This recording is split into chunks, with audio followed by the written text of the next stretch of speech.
You walk past those kids, they are saying way more than you think they're saying. And so, but it's also kind of like Snoop explained it. He's like, look, let's be real. It's happening. Snoop is very good at, obviously, you know, he's hilarious and his improv skills are on point. But when I saw the screener for this, I'm like, man, it's so Bad News Bears meets like a 2024 comedy that he carries in a way that, like, sure, I'm biased because I've been a Snoop fan for so long. Let's go! It was like a Black Princess Leia. Underdogs on 3, underdogs on me. 1, 2, 3. What's my name?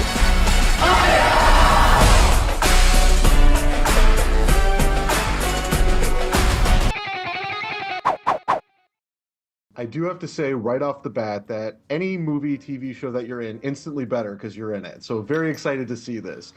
Don't make me cry. Snoop cried in one. I wasn't expecting that. Thank you.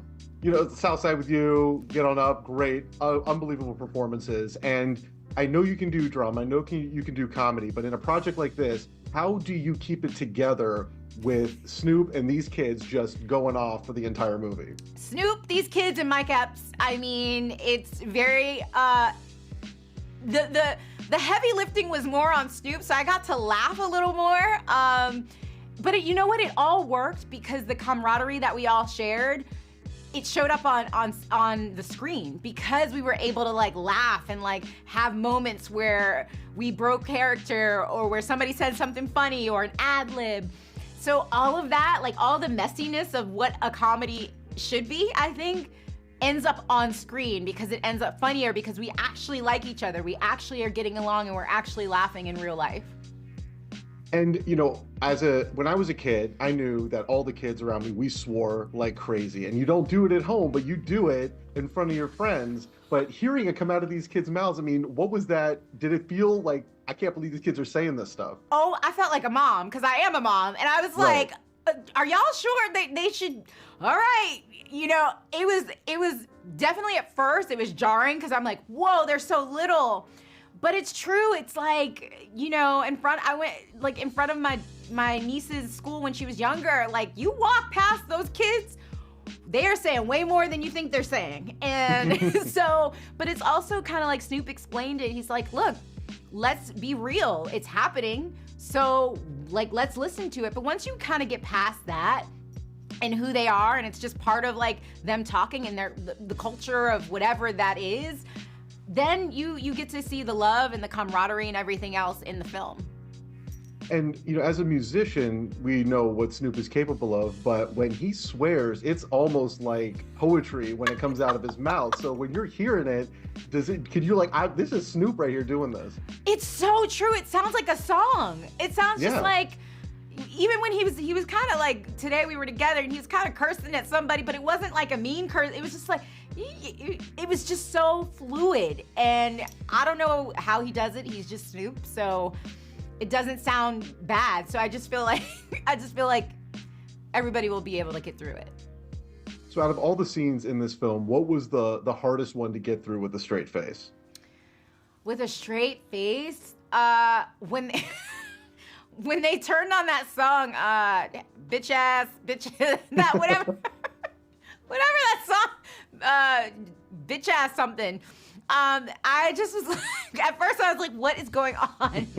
And then I was directed to start singing along with it. And so I am saying like, hoe ass, bitch ass, whatever it is. And I was just like, oh my God.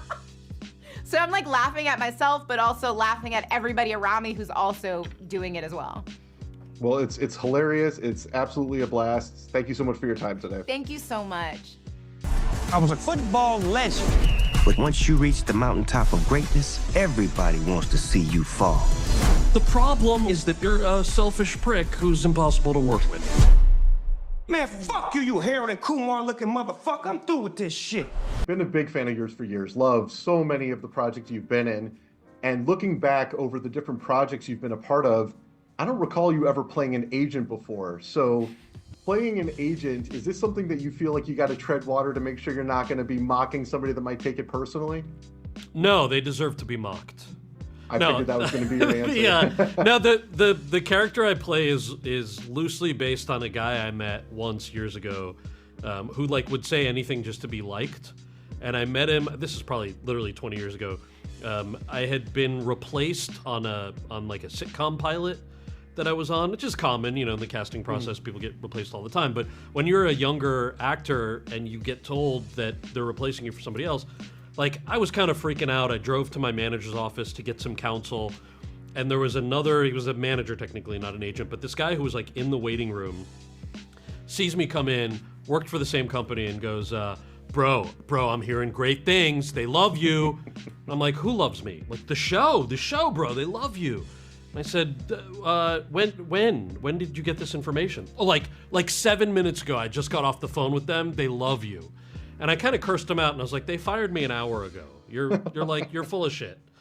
And that kind of stuck with me because I was like, what would possess somebody to like lie like that? Obviously, he didn't know that I had like been replaced.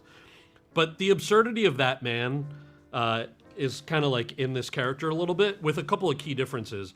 Is that the relationship that 2J's and I have, I represented him through his meteoric rise that sort of got replaced by younger guys who are probably making the agency more money.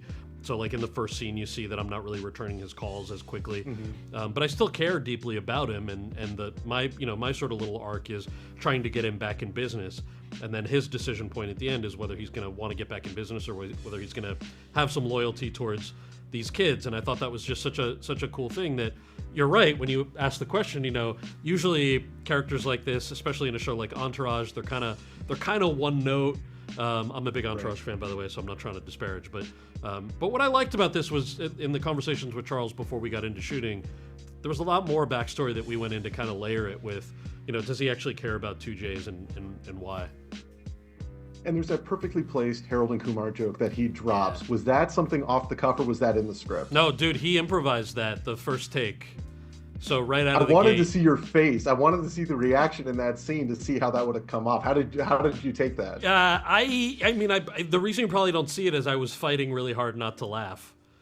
Obviously hilarious. Like I just didn't know he was going to go there with it. So I'm kind of in the zone and immediately taken out of it. Snoop is very good at, obviously, he's hilarious and his improv skills are on point. But when I saw the screener for this, I'm like, man, it's so Bad News Bears meets like a 2024 comedy that he carries in a way that, like, sure, I'm biased because I've been a Snoop fan for so long, but like even if you weren't necessarily a Snoop fan and you're just a comedy fan, you're gonna like a movie like this because of the way this guy carries it, And is getting cussed out by Snoop Dogg as good of an experience as I would think it would be? Yeah, man. Top 10 highlights, of course. It's got to be. I mean, it's just like, they just drip out of his mouth in perfect. It's like artistry when he swears. Yeah. When the trailer came out, I like very shamelessly just like clipped that part and put that on my Insta story before the full trailer, just because that's awesome. It felt good. Yeah, it's awesome. You're hilarious in this. I love your work. This is a great time. Thank you so much for your time today. Thank you. I appreciate it. Nice to talk to you. Pretty boy, you missing pass after pass. You got on all that sweet ass swag. The next time you come out here acting like a fake ass rapper, we gonna kick your ass off the field. Stop acting like you got an album coming out. So I've seen so many of the films that you've done, and you've done basketball, you've done baseball, you've done some football with Friday Night Lights. Yeah. What makes the Underdogs unique when it comes to sports stories? Well, for me, it's unique in that it's the first one with children, and the stakes of a traditional professional sports game playing out with children, and that I found really intriguing, and the idea that also children learning what it means to win. Like what winning can mean. Doesn't necessarily mean you win the trophy, right? As in this movie. And then also for an adult professional football player to get his greatest life lessons from these children, who have less experience on the playing field than say 2J's had. But yet he comes into being or becomes the person that he was meant to become through the challenges of these kids. The other unique thing about this is, as a parent, when my kids swear, I tell them to watch their mouths. But when I was a kid, I knew amongst my friends, we had filthy mouths. What was it like watching these kids? And some of them, they're little kids, just knocking it out on par with Snoop Dogg with their profanity. It was great. I mean, cussing children, that was one of the incentives. There's many incentives, but that was one of the incentives of why I wanted to get involved, because it's very real, and it can be very funny. And a lot of the actors, the kid actors, were very comfortable, in cussing. Very respectful offset, but you could see that they had experience or have experience cussing amongst their friends, unbeknownst to the adults, their parents and stuff, So that was quite clear. And cussing was not one of the struggles in shooting. And something else that I was curious about is, whenever a film comes out, you always want to know what the difference is between what's on the page from the script and what actually makes it on screen. How much of Snoop Dogg's swearing was just him rolling with it, and how much of it was actually on the page? A great deal of the cussing was on the page, believe it or not. The writers, Danny Siegel and Isaac Seamus, were good at applying cuss words to the script.